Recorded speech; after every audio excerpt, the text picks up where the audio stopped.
naik ke langit ketujuh. Di situ disambut oleh Nabi Ibrahim alaihissalam. Nabi Ibrahim itu bersandar di namanya Baitul Ma'mur. Kalau di dunia ada namanya Ka'bah, Baitullah, tempat kita haji, tempat kita tawaf. Umat Nabi Muhammad seluruhnya di situ kalau tawaf, nggak ada di tempat lain. Nah, lalu di alam sana, di alam langit sana, tempat itu adalah Baitul Ma'mur, tempatnya malaikat. Kata Rasulullah, setiap hari tawaf 70.000 malaikat dan ganti yang baru terus di Baitul Ma'mur. Nah, di situ kemudian Nabi Ibrahim alaihissalam berkata kepada Nabi Muhammad, ahlan ibni salih, selamat datang anakku yang paling saleh.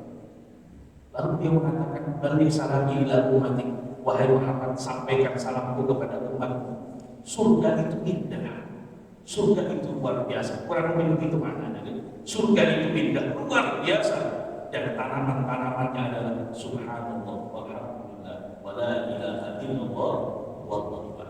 Yang sering kita baca itu adalah investasi di surganya Allah Subhanahu wa ta'ala. Semoga kita semua ahli zikir. Amin ya rabbal alamin. Maka di situ terjawab kenapa kalau kita tahiyat akhir ketika baca sholawat diikutkan Nabi Ibrahim, karena Nabi Ibrahim kirim salam kepada kita umat Nabi Muhammad sallallahu alaihi wasallam. Kita tidak sholawat kama shallaita ala Musa, bukan kama shallaita ala Sayyidina Ibrahim, karena Nabi Ibrahim lah yang titip salam kepada kita umat Nabi Muhammad sallallahu alaihi wasallam.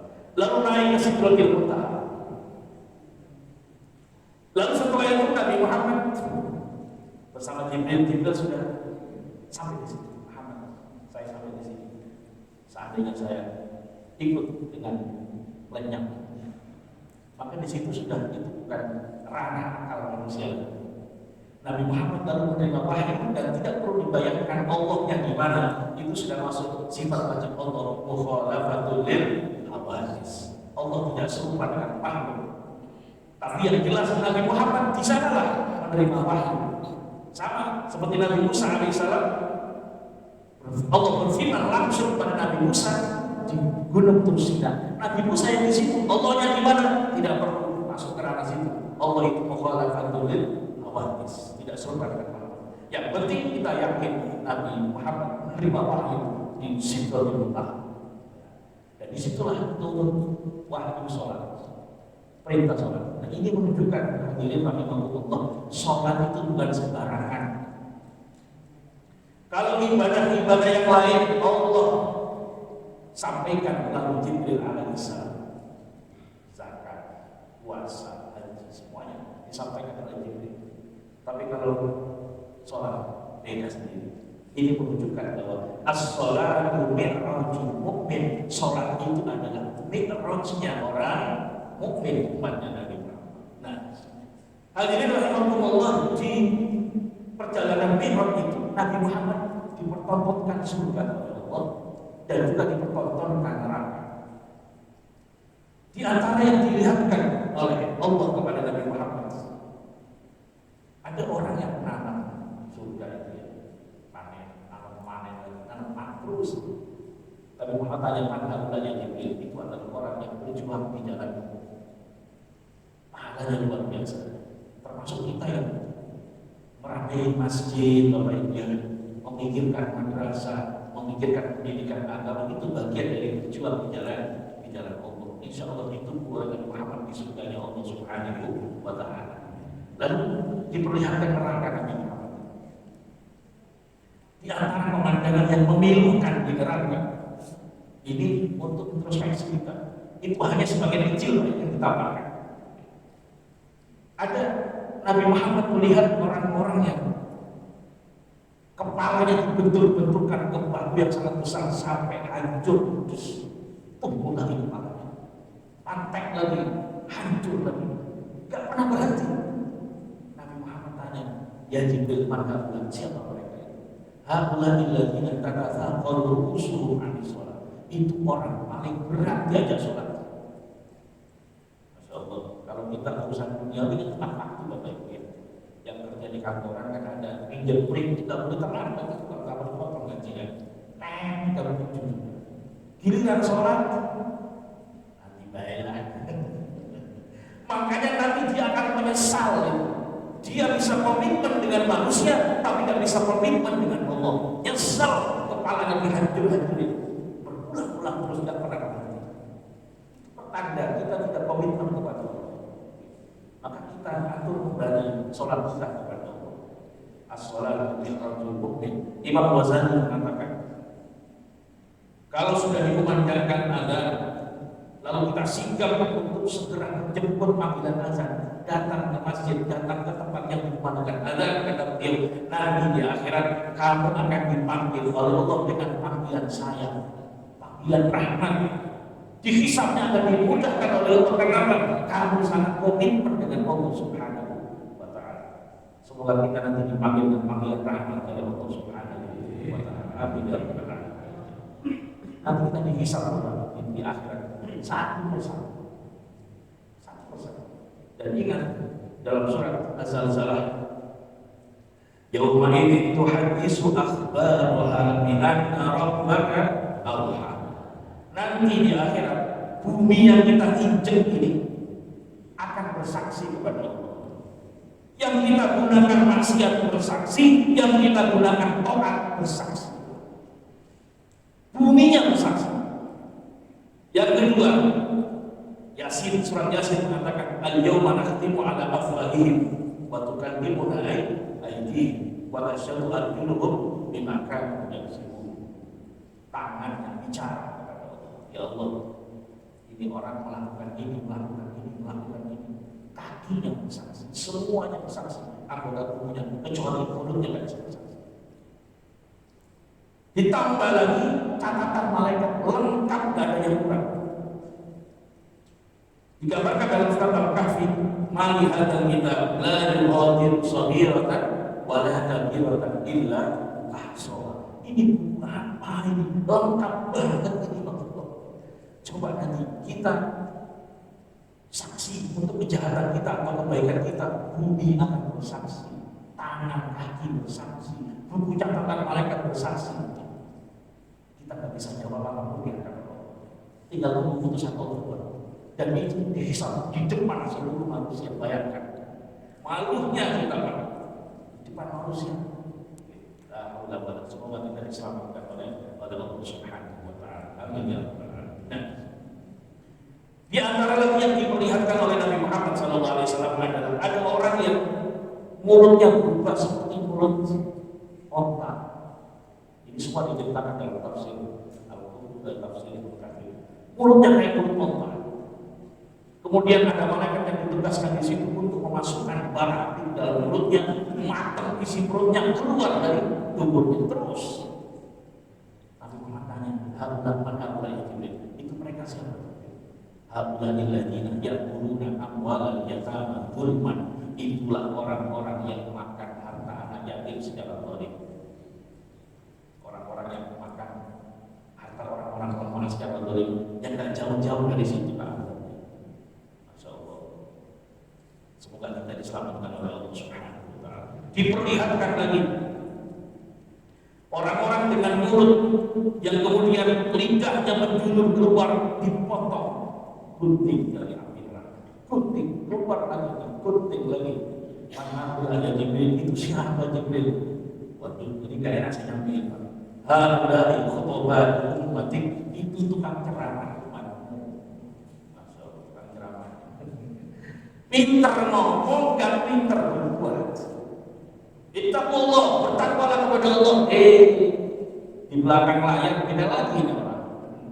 Ini kan nasibnya seperti itu, Pak. Maka kita wajib tetap menyampaikan kebaikan, tapi di sisi lain harus bisa menjalankan kebaikan. Gak boleh diam. Daripada digunting, gak mau isi pengajian, mau apa? Gak boleh, harus disampaikan, Pak. Yang berilmu itu kan hak, gak boleh. Orang punya ilmu sampaikan, yang benar katakan benar. Tapi di sisi lain kita juga berdoa kepada Allah, semoga kita bisa mengamalkan yang kita ucapkan. Amin ya rabbal alamin. Allah perlihatkan lagi kepada Nabi Muhammad orang dengan perutnya begitu besar. Kata Nabi, isrul buyut, kayak rumah perutnya. Di dalamnya ada berbagai macam ular yang jahat, itu ada semua dalam perutnya. Tanya lagi Rasulullah, mana haula ya Jibril? Haula yang akalatul riba. Itu adalah orang-orang yang makan riba. Subhanallah. Orang yang menggunakan bisnis rakyatnya subhanallah dengan riba. Haula yang akalatul riba. Kayaknya yang ditontonkan itu yang dosa-dosa yang ganas-ganas kalau begitu. Dosa-dosa yang mungkin kita remehkan. Berikutnya lagi, Nabi melihat orang dengan kuku yang panjang dan itu terbuat dari besi tembaga yang sangat apalagi tajam, lalu kemudian dicakar-cakarkan ke wajah dan dadanya sampai berdarah-darah, tidak pernah berhenti. Manhaulanya Jibril, itu siapa? Itu adalah umatmu yang sering riba, ngomongin kejelekan orang. Nah, ini kan riba, ini sekarang di mana-mana sekarang. Dalam suasana medsos itu kan Masya Allah, bisa melalui status WA, bisa melalui grup, semuanya berhibah jamaah. Ini nanti begitu nanti akibatnya. Jadi atas hibah itu bukan masalah kecil, itu masalah besar. Buktinya apa? Dipertontonkan kepada Nabi Muhammad di antara bagian kecil dari azab di neraka untuk orang-orang yang berbuat hibah. Alhamdulillah. Lalu di antara yang diperlihatkan kepada Nabi Muhammad, ada orang yang di depannya ada daging yang segar, yang matang, yang enak, yang siap saji tinggal dimakan. Tiba-tiba dia memakan bangkai di sampingnya. Aneh orang. Siapa itu Jibril? Itu adalah orang yang punya istri yang halal, tapi jajan ke tempat yang halal. Alhamdulillah. Punya istri yang baik, di rumah cantik, gak kalah cantik, malah jajan di tempat lain. Itu kita akan dipaksa makan bangkai ini tidak ada. Dan di antaranya lagi yang diperlihatkan kepada Nabi Muhammad, ada orang yang berubah kayak binatang, main kayak binatang, berubah kayak binatang, makan dari makanan-makanan neraka, makanan yang berduri dan Masya Allah tidak bisa dibayangkan, persis kayak binatang ternak. Lalu Nabi Muhammad tanya, siapa yang Jibril? Itu orang yang tidak mau bayar zakat. Jadi persis kayak binatang ibaratnya itu. Kata Imam Ash-Sha'rawi, orang yang tidak peduli dengan masyarakat miskin persis kayak binatang. Di nerakanya kayak binatang. Dia menumpuk kekayaannya sementara yang lain miskin tak bisa makan. Bodoh amat. Itu bukan manusia kata Ash-Sha'rawi. Itu sama dengan binatang. Persis yang digambarkan di neraka nanti. Hadirin jamaah rahimakumullah.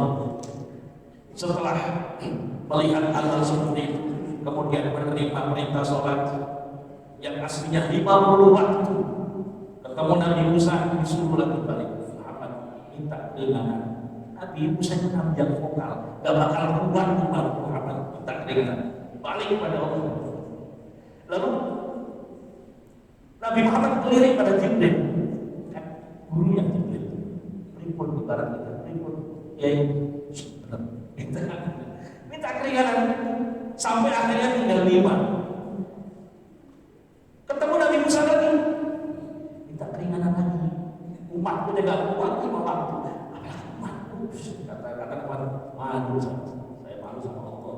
Akhirnya turun perintah, nggak ada lagi pergantian. 5 waktu tapi pahalanya sama dengan 50 waktu. Itulah diantara kemurahan Allah kepada umat Nabi Muhammad SAW. Kemudian Nabi Muhammad kembali lagi ke Masjidil Haram. Nah ini yang sangat-sangat penting. Gimana cara menyampaikan pada umatnya? Nabi sempat curhat kepada bibinya Ummu Hanim. Kata bibinya, jangan diceritakan. Aja. Waduh, bakal geger Nabi Muhammad. Ya, tapi kan harus disampaikan. Rasul itu berat. Sampaikanlah kepada orang-orang Mekah. Diketahui, seluruhnya ketahui. Termasuk orang yang tadinya Islam mulai berpikir ulang. Iya, Nabi Muhammad lama-lama mantu. Udah mulai banyak orang yang, apalagi Abu Jahal bertambah diproklamirkan Nabi Muhammad di hati. Lapornya kayak makin lama makin edan itu Muhammad. Jadi ngomong katanya dari Makkah kemudian ke Masjidil Aqsa, kemudian ke langit 7. Apa itu? Gak masuk akal katanya. Akhirnya apa?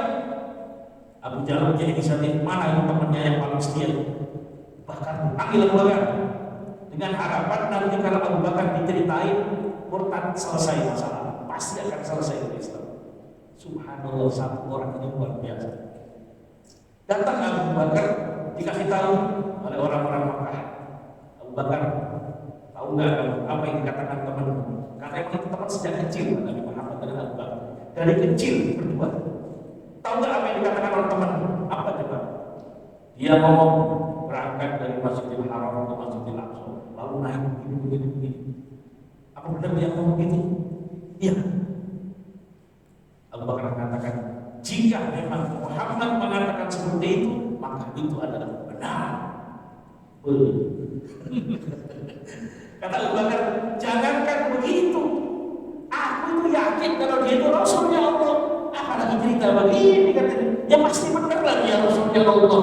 Akhirnya udah habis orang kafir. Jadi tenang Abu Bakar ini ya, bikin masalah. Akhirnya yang tadinya murtad ternyata masuk. Iya, kenapa kita ragu dengan Nabi Muhammad? Kan kita sudah yakin kalau beliau itu adalah Rasulullah, Rasulnya Allah Subhanahu wa Ta'ala. Lalu dites oleh orang-orang Mekah. Coba Muhammad, katanya kamu dari Masjidil Aqsa, tunjukin pada kami berapa jendelanya, berapa pintunya. Memangnya Nabi Muhammad perhatian masuk Masjidil Aqsa dihitung, oh jendelanya seperti ini. Grogi juga Nabi Muhammad. Subhanallah, langsung datang Jibril, live streaming. Apa susahnya bagi Allah lalu diperlihatkan di layar di depan Nabi, tinggal dihitung Nabi Muhammad. Oh jendelanya 1, 2, 3, 4, 5, jendelanya segitu, pintunya segini, posisi pintunya di sini. Kata orang Mekah, emang bener itu Muhammad, tapi meskipun bener, yang kafir tetap kafir. Itulah pilihan hidup. Orang kalau sudah ditutup mata hatinya, meskipun di depan matanya ada Nabi Muhammad, di depan matanya ada mukjizat, tetap tidak mau iman kepada Allah dan mau iman kepada Rasulullah SAW. Nah, yang kita ambil pelajaran dari Sayyidina Abu Bakar, orang Islam itu harus yakin dengan ajarannya, tidak perlu ngeyel. Kalau memang betul ini ajaran dalam Al-Quran dan ulama sudah mengatakan ini betul, sami'na wa ata'na. Kita dengar ini hukum warisan begini, sami'na wa ata'na. Jangan ngeyel. Kayaknya saya belum serap sama ajaran ini, nggak boleh. Emangnya kita ini dosennya Allah, kayak nggak serap segala.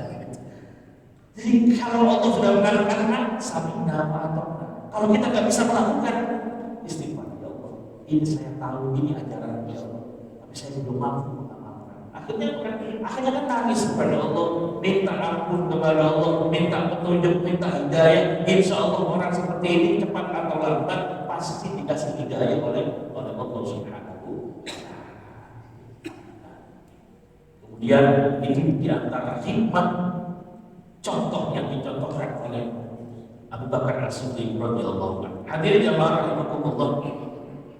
Isra Mi'raj itu sepakat ulama kita mukjizat. Namanya mukjizat itu adalah sesuatu yang luar biasa, yang di luar kebiasaan manusia. Ada seorang ulama besar yang mengingatkan kita.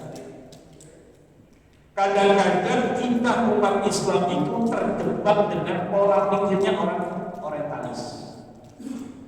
Apa? Orang-orang orientalis, orang barat yang meneliti Islam itu banyak yang menceritakan Nabi Muhammad seolah-olah Nabi Muhammad itu gak punya mukjizat sama sekali. Nabi Muhammad itu orang yang cerdas, orang yang hebat, profesional, luar biasa, pikirannya luar biasa, tapi gak pernah disebut beliau itu punya mukjizat. Itu artinya apa? Itu sebenarnya pendustaan. Diam-diam secara halus mereka akan mengatakan Muhammad itu manusia biasa, cuma cerdas doang, bukan nabi. Iya, sering kita lupa. Mukjizat Nabi Muhammad jelas, Isra dan Mi'raj, bulan terbelah jadi dua. Nabi Muhammad keluar air dari tangan-tangan, dari jari-jarinya ketika umatnya nggak bisa air, nggak bisa minum, nggak bisa wudhu. Ngadu pada Nabi Muhammad, minta tolong pada Allah, jari-jarinya keluar air. Itu ciri khas Nabi itu mukjizat. Nabi Isa alaihissalam orang mati dihidupkan, itu ciri khas Nabi. Mukjizat itu ciri khas para Nabi dan Rasul. Ketika mukjizatnya kita hilangkan dari Nabi Muhammad, maka kesimpulan berikutnya Muhammad itu orang biasa. Itu yang ingin dituju oleh orang Tamis. Maka ketika Allah bicara Isra dan Mi'raj, Subhanalladzi asra. Kalau ada subhana, bukan sesuatu yang luar biasa. Makanya ulama sepakat Nabi Muhammad Isra Mi'raj itu dengan jasad dan rohnya. Bukan hanya rohnya doang. Karena ada orang yang bilang itu Nabi Muhammad rohnya doang yang Isra Mi'raj. Kalau roh doang orang Mekah gak akan heran. Namanya juga roh, mimpi doang siapa yang tidak bisa. Baik mimpi masuk ke alam barzakh kan bisa terjadi. Namanya juga mimpi.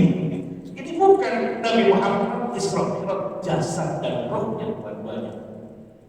Nah, ini harus kita antisipasi. Jangan kita ini orang Islam tapi pikirannya Muslim. Jadi kita yakin ini mukjizat Nabi Muhammad SAW. Sebagaimana nabi-nabi yang lain, Nabi Musa dikasih Allah mukjizat, tongkat dilempar lalu berubah jadi jalan tol. Mukjizat Nabi. Nabi Muhammad juga begitu, punya mukjizat. Punya mukjizat. Diminta oleh orang-orang kafir di awal-awal menjadi Rasul Muhammad. Kalau kamu memang betul seorang Rasul, itu bulan di atas sana belah jadi dua. Minta kepada Allah, ya Allah, umatku minta dibelah jadi dua, dibelah jadi dua. Subhanallah. Tapi dasar orang kafir, melihat mukjizat begitu yang diomongin hebat, sihirnya Muhammad luar biasa. Itu repot orang kafir. Makanya Nabi Muhammad setelah peristiwa itu, kalau ditantang orang kafir, keluarkan begini, Nabi tidak bersedia. Kenapa tidak bersedia?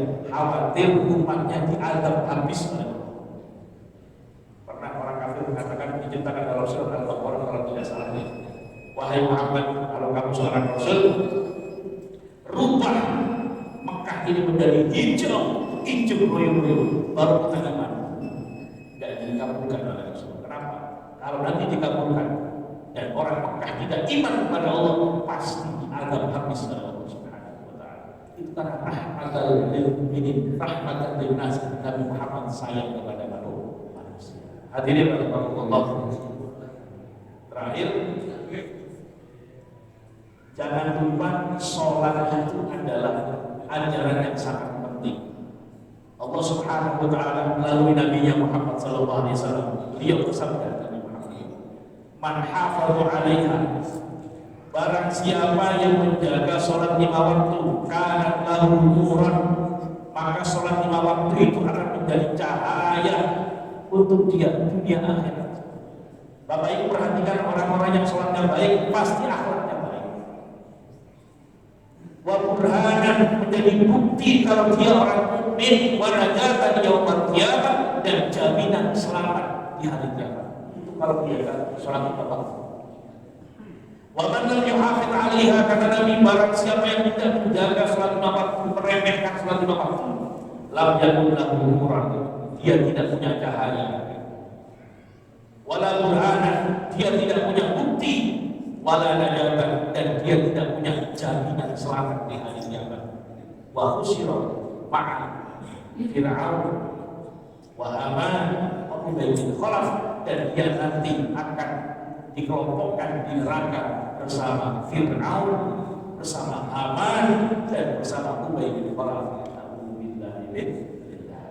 Dan khusus untuk orang-orang yang ahli jamaah, orang-orang yang dengar adzan langsung gerak jamaah. Apa kata Nabi? Man sarrahullahu ayyallahu musliman, barang siapa yang ingin kembali kepada Allah dalam kondisi muslim, husnul khatimah, falyuhafidh 'alaiha haitsu nada bihinna, jaga salat 5 waktu di tempat yang di situ dikumandangkan adzan, yakni di masjid. Maka orang yang istiqomah jamaahnya, jaminan dari Nabi, orang ini bakal husnul khatimah. Syaratnya ikhlas, hanya mencari ridhonya Allah Subhanahu wa ta'ala.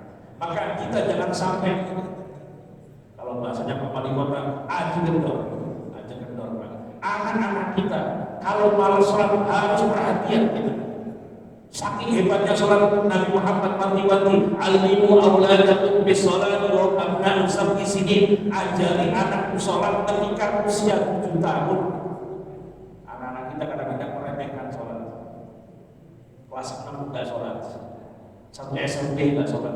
Itu nanti kita ditanya oleh Allah sebagai orang tua. Ditanya oleh Allah. Wadribu 'alaiha baru abna'u 10 sinin. Hukum dia, jewer dia. Kalau umur 10 tahun dan dia masih meninggalkan sholat, maka kita perhatikan rusaknya generasi sekarang itu satu faktornya adalah mereka tidak peduli dengan sholat, sehingga masih kecil sudah berzina. Alhamdulillah. Anak-anak SD perkosa anak SD yang lain, kok bisa begitu? Itu gak ada nurnya, gak ada cahaya dari Allah, sehingga apa? Itu terjadi karena kita tidak perhatian dengan sholatnya, karena sholat itu adalah mi'rajul mukmin, hubungan langsung antara hamba dengan Allah Subhanahu wa ta'ala. Hadirin rahimakumullah, mungkin ini yang bisa saya sampaikan, kurang lebihnya mohon maaf, dan untuk pagi ini tidak ada tanya jawab lagi. Nanti bakal lama. Cukup sekian, kurang lebihnya mohon maaf. Ihdinas siratal mustaqim, dan semoga kita mendapatkan keberkahan Isra dan Mi'raj Nabi Muhammad sallallahu alaihi wasallam. Rupaan yang lewatnya para ulama itu ada dua pendapat. Isra itu kapan tanggalnya? Ada yang mengatakan 27 Rajab, ada yang mengatakan 27 Rabiul Awal. Jadi ulama itu nggak satu kata. Ada yang mengatakan 27 Rabiul Awal, ada yang mengatakan 27 Rajab. Tapi mayoritas umat Islam di dunia memilih pendapat 27 Rajab. Maka kita tidak perlu ragu, yang penting itu peristiwa betul-betul terjadi dan diabadikan oleh Al-Quran dalam 2 surat. Yang pertama surat Al-Isra, subhanalladzi asra bi'abdihi laylan minal masjidil haram ilal masjidil aqsa alladzi barakna hawlahu linuriyahu min ayatina innahu was-sami'ul basir. Kemudian diabadikan, disyaratkan peristiwa Mi'rajnya dalam surat An-Najm. Inna sidratil muntaha ma'auha ila 'abdihi ma auha. Itu isyarat Mi'raj dalam surat An-Najm. Maka semoga kita semua pada akhirnya bisa ketemu dengan Nabi Muhammad SAW dan ketemu para nabi seluruhnya di surganya Allah Subhanahu wa ta'ala. Akhirul kalam, ihdinas siratal mustaqim, wal 'afwu minkum, wassalamu alaikum warahmatullahi wabarakatuh.